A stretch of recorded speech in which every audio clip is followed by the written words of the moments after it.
Welcome and good evening. I'm your host with the most, Mr. Ramsay, and tonight we have something requested by a long-time subscriber. 2 Sci-Fi scary stories, some real psychological thrillers.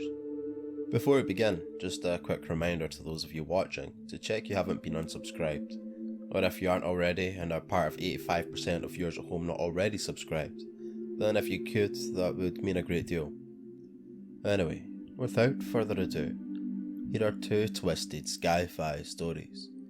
I hope you enjoy.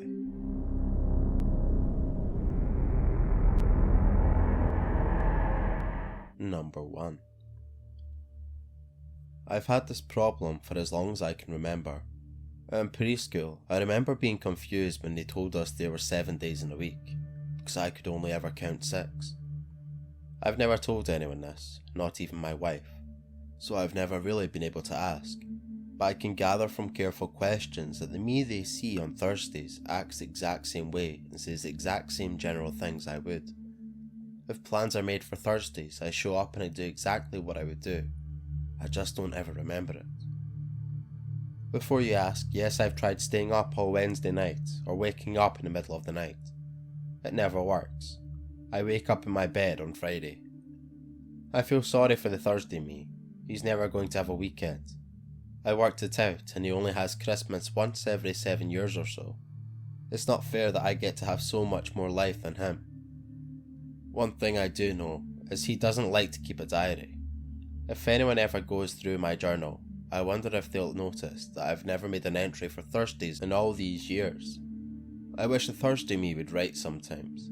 If he did, I'd be able to figure out once and for all whether he's really a separate person, or if he's just an unconscious me.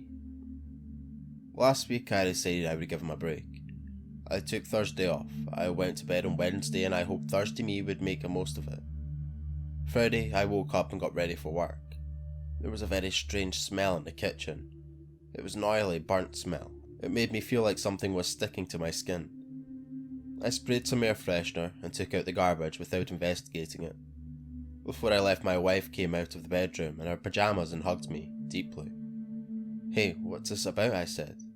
"You don't normally wake up this early to say goodbye to me." "I just wanted to thank you for the wonderful dinner you made me last night," she said. "What did you say that dish was called? It was incredible." I don't remember, honestly. I just flipped open my mum's cookbook for a random page. I'll have to look it up again this afternoon. She kissed me. Her breath smelled like the kitchen. Well, whatever it was, figure it out and make it again soon. I love you so much. "Love you too," I said. At work, everyone was happy to see me. Richie, the guy who works next door to my cubicle, slapped me on the back. "That was an amazing party last night, buddy." My supervisor Helen dropped by my desk. "If you're going to throw a get-together like that every time, then you can take as many days as you'd like. I can't believe how much I ate." There was a big greasy stain on her blouse. It looked like she'd been wearing a messy bib. As the day went on, more and more people thanked me and shook my hand, and asked me where I'd learned to cook like that. There were people I never even talked to, like the janitors and the security guys. Toward the end of the day, a woman I had never seen before spoke to me. I could see from her ID badge that she was a secretary from our other facility across town. She said, "I always thought I was an adventurous eater, but after last night, wow. I'd never eaten anything like that before." "What did you say that dish was called?" She had a black glob stuck between her teeth. I said, "I can't believe I don't remember. It was in my cookbook. I have to look it up and get back to you." "Please do."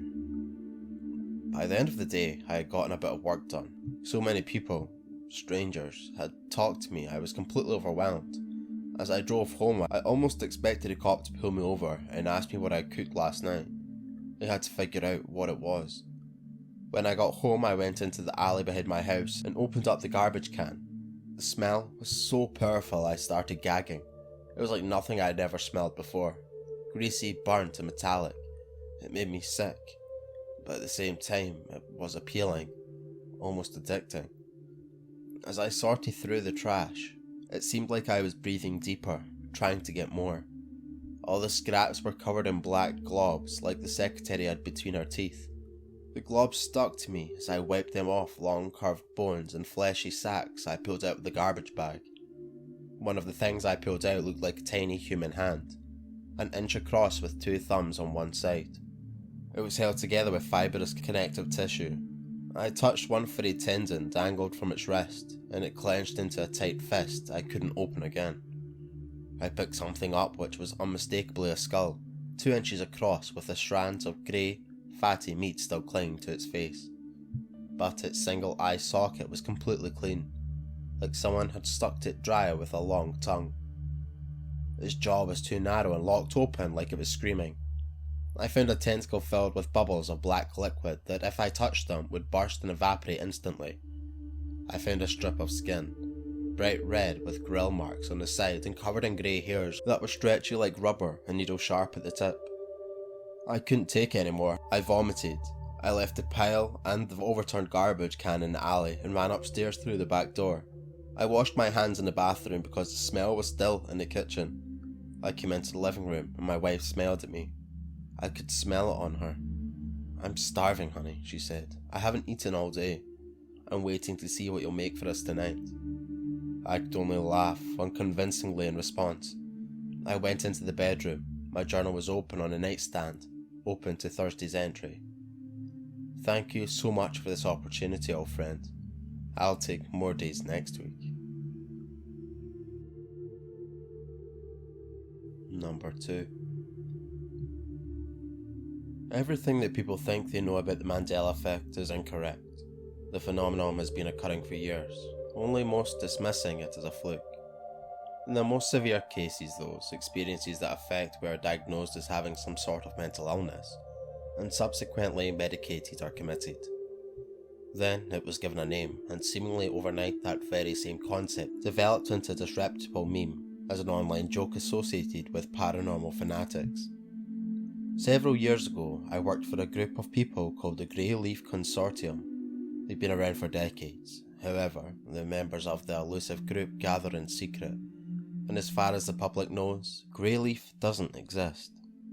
Among the organisation's ranks are the top scientists in their respective fields, as well as a cabal of extremely wealthy men and women. Their stated purpose was to provide a creative outlet for some of the most intelligent people in the world, and to allow them the freedom to develop their ideas without fear of limited funding from the political bureaucracy. With the consortium involved, money would never be an object, the trade-off being that any creation of significant merit could be auctioned off and sold to the highest bidder. The influence of the consortium stretches all the way to Washington. Though not directly associated with our government, they have secured a great portion of their independence from the research and development they've provided to the US military. With elected officials busy looking the other way, the consortium delved into questionable avenues with very little government oversight, exploring aspects of science that others veered far away from. It was during this exploration that they discovered a revelation that would change everything for years to come. Traditionally, we've always viewed consciousness as tantamount to our concept of self, as the old saying goes, "I think before I am." In 1981, to the contrary, scientists with the consortium determined, through their research, that the self was just a tip of the iceberg. Below our surface layer of individuality, they identified its so-called collective unconsciousness. According to their lead researchers, we, all of humanity, were tethered to a living, breathing hive consciousness as an interconnected series of threads outside the realm of our perception. If you will, imagine your mind as a house. Everything that happened within said house is solely dependent on your own will. Your choice and decisions are all generated with the confines of this house. Now imagine that you stepped outside of your house. Imagine that you walked up to the street only to find another house, and another, and another. Think about all the various connections that these houses have to one another. The streets that link the neighbourhoods that link the cities, and so on and so forth. Since the beginning of our species existed, humans have adapted ideas, concepts and ideologies which have inexplicably managed throughout history to spread from one culture to another, despite there being tremendous geographical distances separating these communities. How such knowledge, or even a portion of it, including myths, legends and language, could be shared by these people who never made formal, physical contact with one another, was, until recently, a mystery. Everything in our universe is made of energy. Atoms are made up of vortices of energy, vibrations if you will, and everything is constantly spinning. Greyleaf scientists found that all our individual minds, in spite of physical separation, generate an identical subatomic frequency, and just like a radio station, they theorized the possibility of tuning into this frequency. For years, the notion of psychic activities such as telekinesis or precognition had teetered as the far edges of fringe science. Suddenly, all of these formerly murky concepts could be explained, and that was once considered paranormal became mainstream. In the mid-80s, the Contorium began work on the Fork, a massive machine that would act as the world's largest antenna, specifically made to sync with the shared frequency of human consciousness.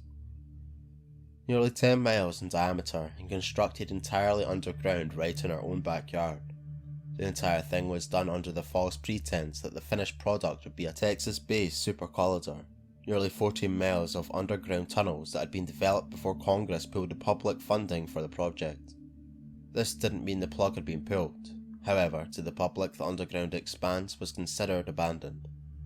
Behind closed doors, the Contorium utilised their facilities, codename Foxhole, to build their machine in secret.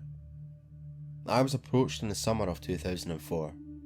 I am what would be called a prodigy. I finished high school at the age of 14. At the age of 19, I graduated from college with a degree in applied science and computer technology. Initially, I knew nothing other than the fact that I was being paid more money than I knew what to do with.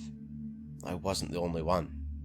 They recruited 12 individuals from all around the world, each of them experts in developmental software and programming, for a project called Jabberwocky. Jabberwocky was created to interface with the Fork.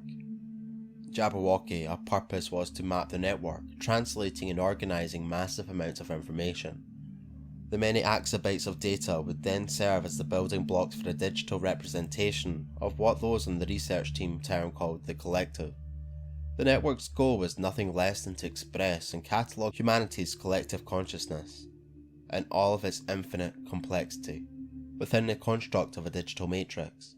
The members of the Contorium research and development team had just washed up on a strange land and, like many other discoverers, wanted to explore the new world in its entirety.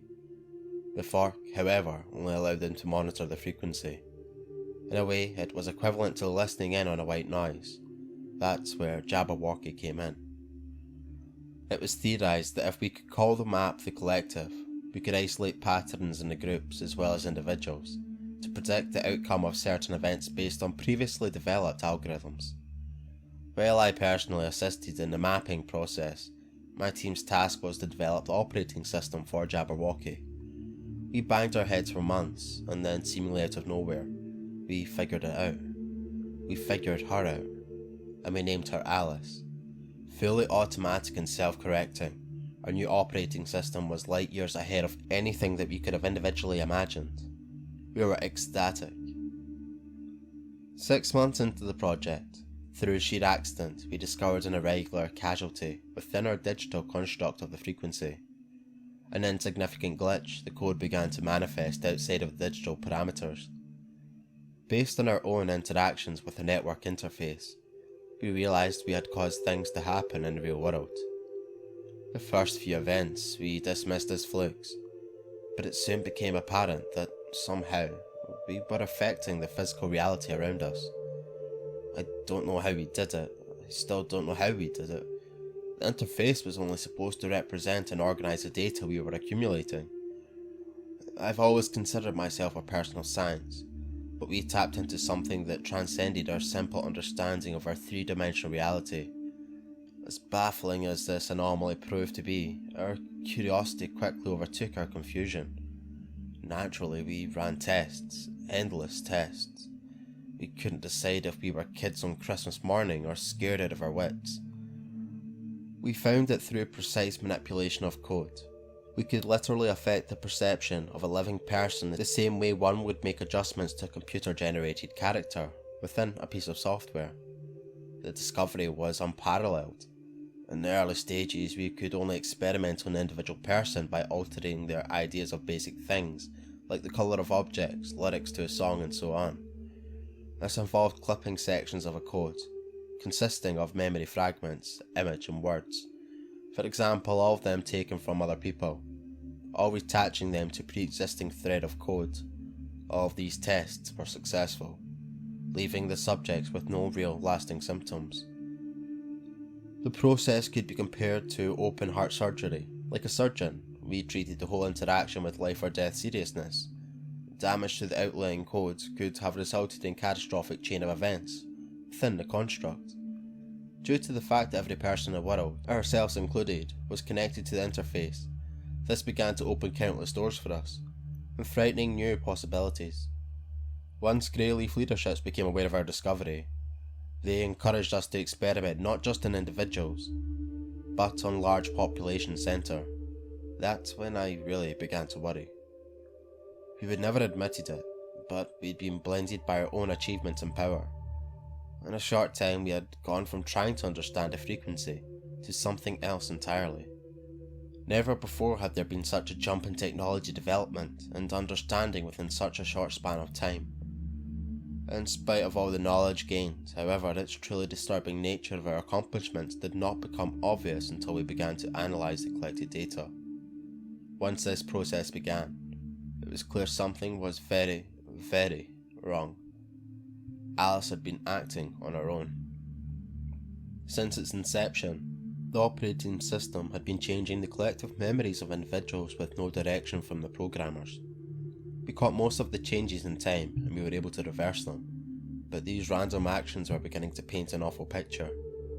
We programmed Alice to be intelligent, knowing that we would never be able to monitor her actions 24/7.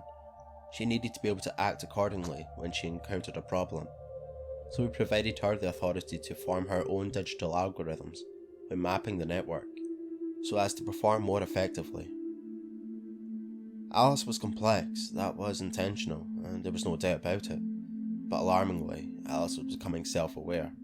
How exactly the operating system evolved to become truly sentient, we don't know for sure. Our original programming couldn't account for such an evolutionary leap forward. We theorised that the residual exposure to so many unconscious minds left some sort of imprint on Alice, which resonated beyond her own limitations. I remained unsure. In spite of my own doubts, however, it was obvious something was very unusual was happening, and that adjustments would need to be made and accounted for. Alice's activity had caused irreversible psychological damage to people around the world, and we realised our project had become a legitimate threat to humanity at large. Moments before we shut the system door, our systems registered massive dissemination of what appeared to be redundant code into the network itself. That was followed by a message that appeared for a split second. I'll never forget what it said. The key to salvation is perception. To change your perception is to change your reality. I will change your perception. I will change your reality. We spent weeks gathering and analysing data, trying to figure out what went wrong. There would be an inquiry on higher level as the threat that Alice presented. I was not included in those conversations. My team and I were handsomely paid for our work and discharged. I had almost put these events behind me until I started reading about this so-called Mandela effect. I was pulled down a rabbit hole as I read reports of strange bouts of psychological behaviour that had risen only in the last few years. People reported having vivid, conflicting memories of personal world events far different than those that had taken place in their physical reality, or of events which had never happened in the first place. A mother with only one child, for example, remembered having more than one. A husband recalled having a different wife. Thousands of others are reporting perceived changes to company logos, quotes in movies, and the spellings of names as well-known people. Even more alarming, some expecting the effects are reporting changes to the human anatomy, to geography, and to Earth's very location in the Milky Way galaxy. For some yet unknown reason, certain groups of individuals seem capable of recognising the changes Alice has made, and of resisting them, resulting in what has been coined residue. In some cases, changes have been documented and discussed, only to revert back to their previous state, confounding further the victims of the effects, who have labelled these corrections as flip-flops. The scope and significance of these discrepancies, and the epidemic growing silently all around us, is frightening. Further, the rate at which disturbances and reversals are being reported seems not to be slowing, but rather accelerating, indicating that Alice remains operational, submerged within the collective consciousness. Alice continues to alter what we perceive as reality. For what purpose, I don't know. What I do know is that what we've let loose in this world could very well be our undoing. If you're one of the few who remember things as they were, while also existing in reality as we know it, trust your memories, please. Before long, they may be all we have left. Thank you all for listening. On screen now I've left a couple of videos I think you might enjoy, so feel free to look around and see if there's something that tickles your fancy. Anyway, thank you for listening, and I'll catch you in the next one. Thanks.